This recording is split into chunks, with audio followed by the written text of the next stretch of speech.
The St. Martin Private School was a prestigious retreat, located in an upscale neighborhood of the city, where access to quality education was practically restricted to elite families.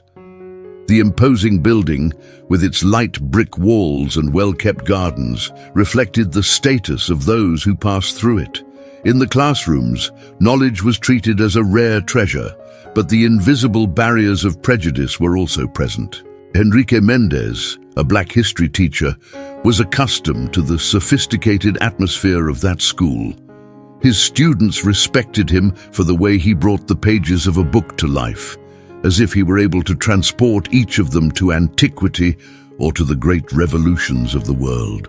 But that same school, where so many felt privileged, was not always a welcoming place for Enrique. With every step he took through the hallways, he felt the coldness of surreptitious glances, the hushed murmurs that arose whenever he passed by the teacher's lounge. Some colleagues subtly questioned his competence, as if they were always waiting for a mistake that would validate their suspicions. Enrique never let himself be shaken.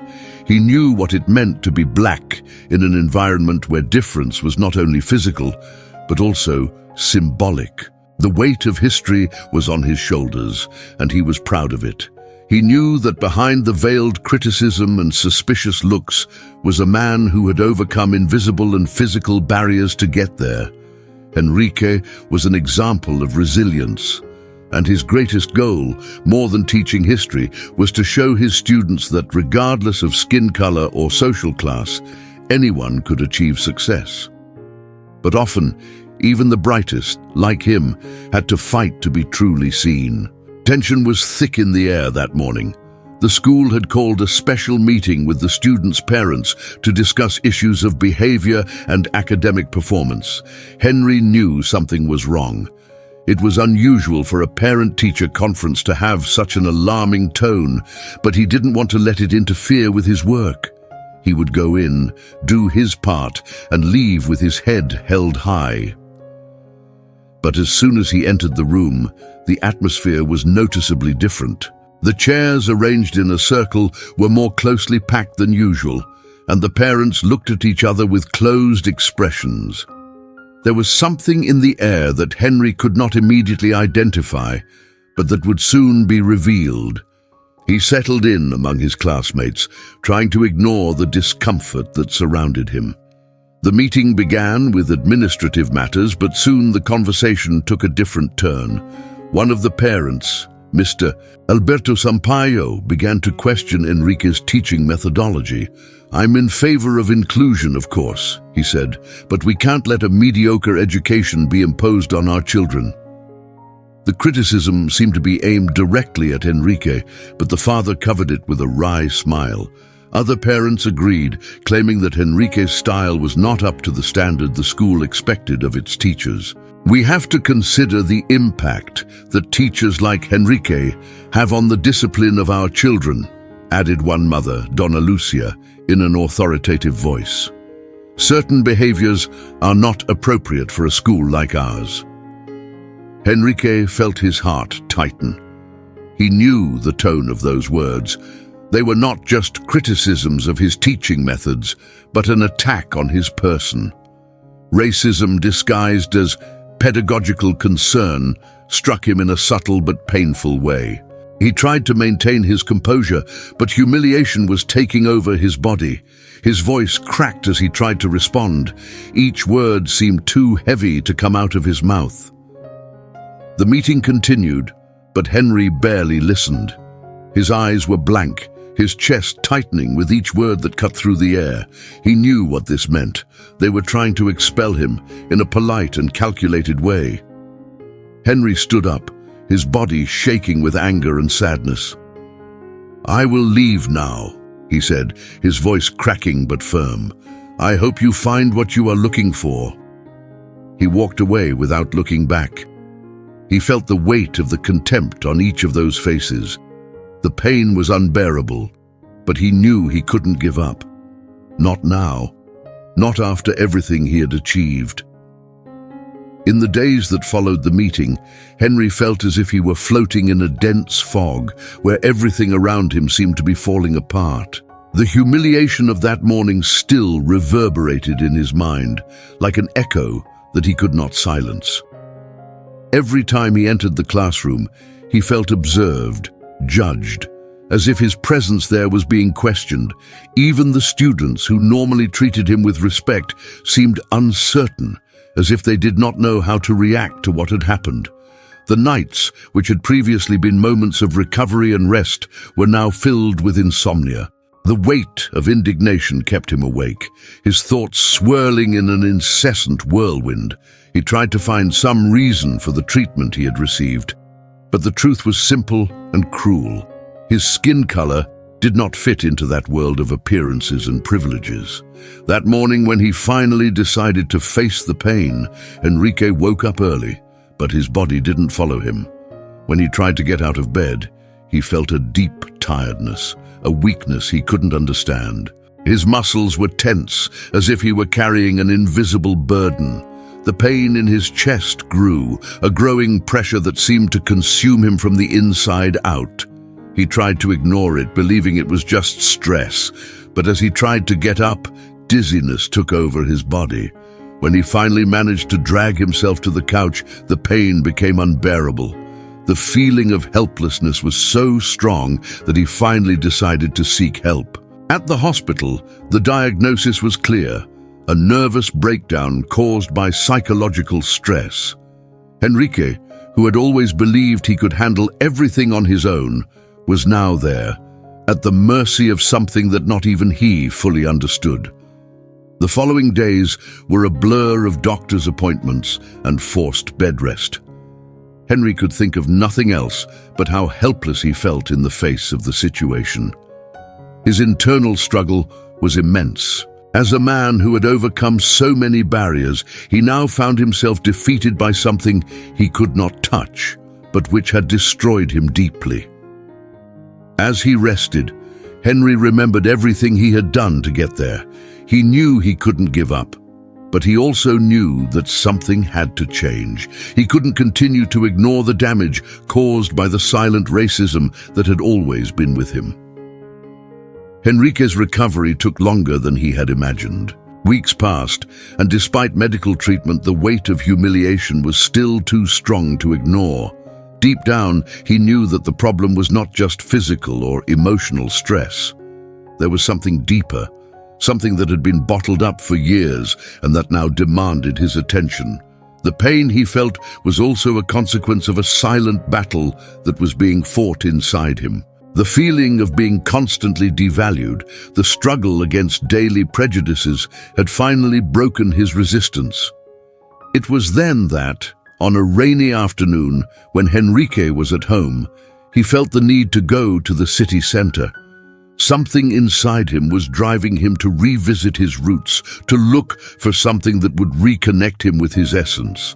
He didn't know exactly what he was looking for, but he felt that something needed to be done. When he arrived in the neighborhood where he had grown up, the contrast between the place and his current reality was striking. The old wooden house where he had lived with his mother was now empty and lifeless. He walked through the streets, looking at the familiar faces that had once looked at him with kindness, but that, after his rise to education, seemed more distant. He knew that he had left that place behind, but at the same time, he felt a bitter longing for his origins. Enrique entered the small local market, a simple and familiar place where his mother always bought basic necessities. The owner of the establishment, Donna Rosa, a dark-skinned woman with a generous smile, recognized him immediately. "Enrique, my son!" she exclaimed, her eyes shining with joy. "You still remember me, huh? I was waiting for you here." She hugged him with a maternal strength that made him feel at home for the first time in weeks. Sitting at the table with cups of coffee in hand, Enrique told Donna Rosa about the latest events, about the pain of humiliation and rejection at school. She listened to him attentively without rushing to interrupt. with the wisdom of someone who had already lived a lot and knew that time played a crucial role in healing wounds. "Henrique, my dear, you have a much bigger story than that," said Donna Rosa, looking him in the eyes. "You are not what others say you are. You carry within you the strength of everyone who came before you. Don't let their ignorance define who you are." Donna Rosa's words touched Henrique deeply. At that moment, he realized that his struggle was not just in the present, but in the heritage he carried, the history of his family, his ancestors, and all those who before him had faced the same adversities. The humiliation he felt was not an individual burden, but something he shared with many others. He was not alone, and never had been. This simple and powerful thought gave him a new perspective on the situation. Henrique thanked Donna Rosa and left the market with a renewed sense of purpose. He knew that to overcome the pain, he needed to reconnect with his history, his roots, and the strength that had always guided him, even when he doubted himself. Something inside him had changed. The struggle was far from over, but he was ready to face the challenges with a new vision. Henrique returned to work at the school with the feeling that something had changed within him. His recovery was not quick, but he had found unexpected strength in remembering his origins and listening to Donna Rosa's words. When he entered the classroom again, the weight of humiliation was still present, but not in an overwhelming way. He now knew that he needed to focus on what really mattered, his purpose of teaching and making a difference in the lives of his students. It was a normal morning, until during the break, one of the school principals, Mr. Amaral, entered the teacher's room and asked Henrique to accompany him.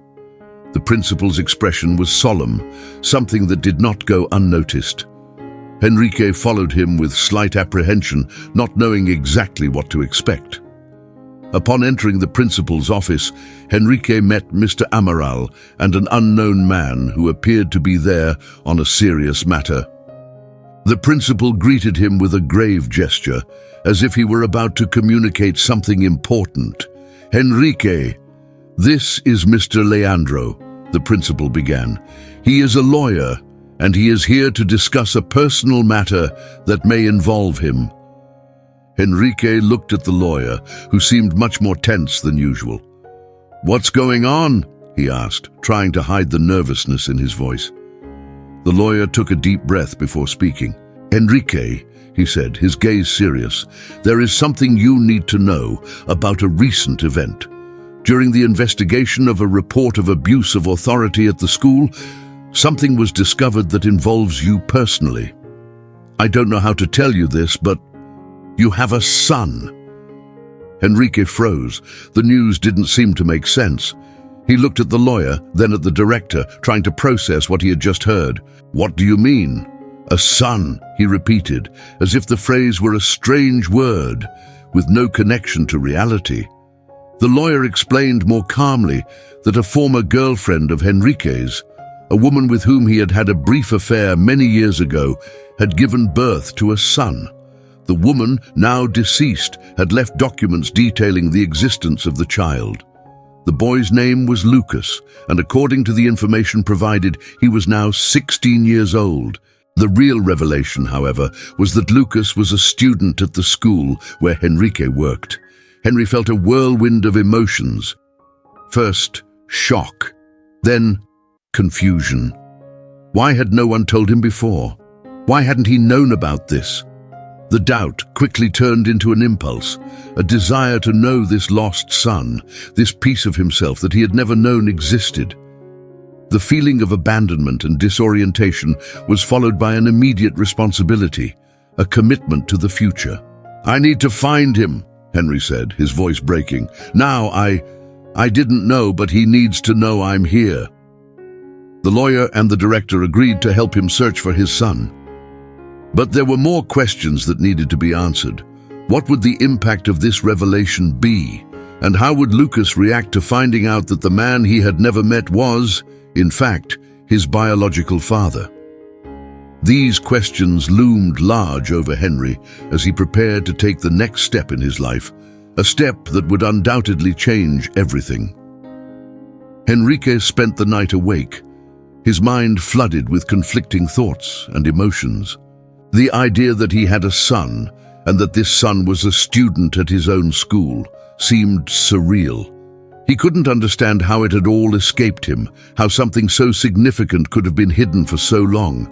Anxiety took over his body, and he knew he needed to act, but the truth was that he didn't even know where to start. The next day, he asked the principal to help him locate Lucas. The lawyer had provided some initial information, but for legal reasons, the meeting could only take place with Lucas's consent if he was informed of the truth. Henrique knew that this would be a delicate moment and that his son's reaction could be unpredictable. The search for Lucas began that same day when Henrique went to the room where the teenager studied. His eyes searched for him, but the young man seemed invisible, lost in the crowd of students. Finally, as he was leaving a class, Henrique saw him.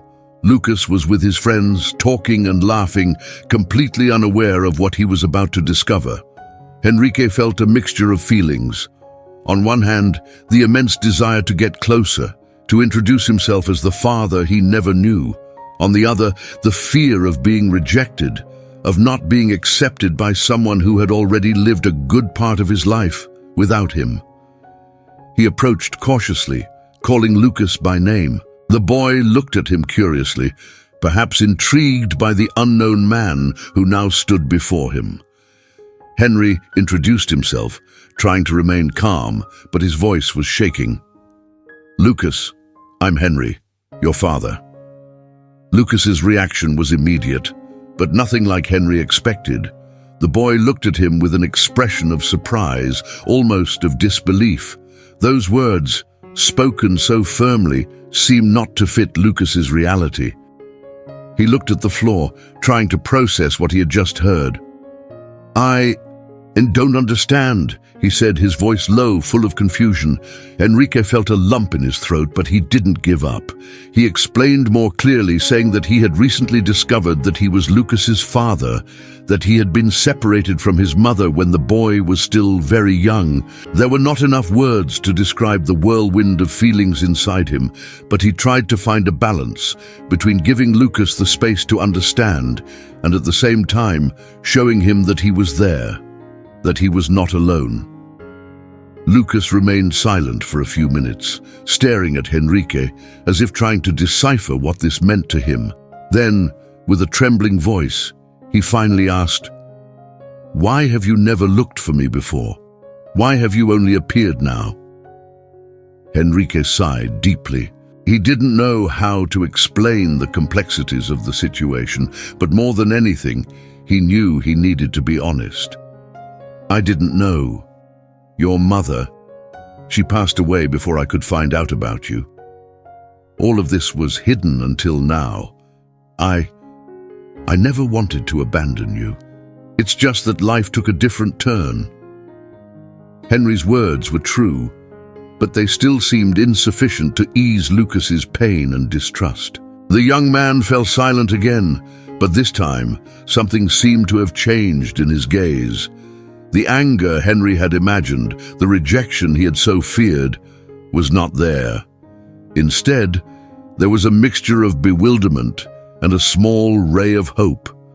Henry knew that this was just the beginning, that the journey between them would be long and full of challenges. But he also knew that he was now closer to his son than he had ever been before. And somehow, that gave him the strength to continue.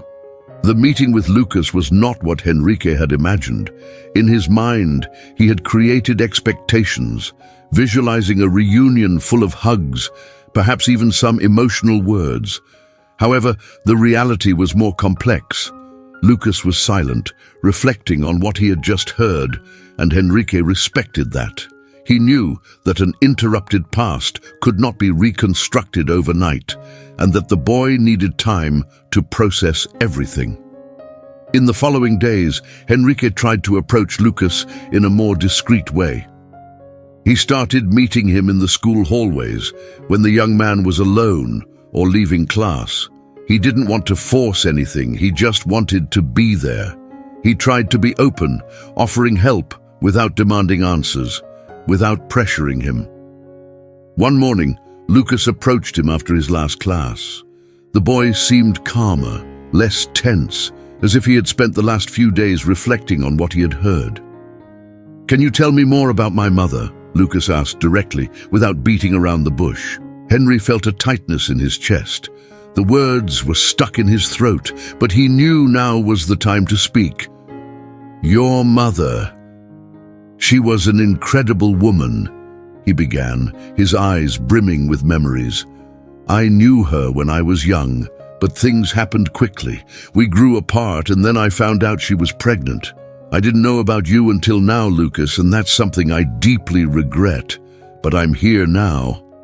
Lucas didn't say anything for a moment. He looked at the ground, his expression grave, absorbing what Henry had shared. Then, in a calm voice, he asked, "Did you love her?" Enrique hadn't expected that question. The pain of losing Isabel, Lucas's mother, was still raw inside him. He had never had the chance to express everything he felt. "I loved her," he answered sincerely, "and I still love her today. I know that what happened between us wasn't what it should have been. But what I can tell you is that if I had known, I would have done things differently. I would have stayed." Lucas looked up at him, and for the first time since that tense encounter, Henry saw a kind of softness in the boy's expression. It wasn't forgiveness, but perhaps it was a beginning, an acceptance that their story was still being written. "I don't know what to make of all this," Lucas said with a sigh. "I never imagined something like this would happen. But it's strange, because deep down I always knew something was missing."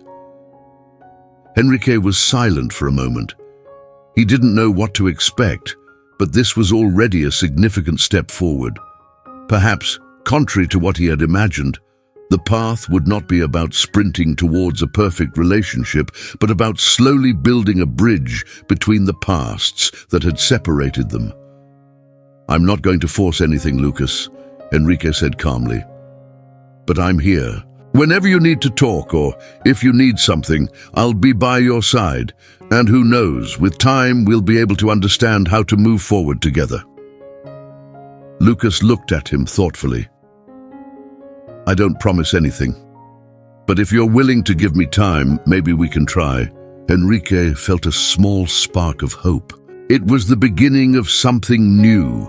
But more than that, it was the first step of a father trying to reconnect with a lost son, and of a son who was beginning to understand that life is not only made up of mistakes, but also of chances to start over.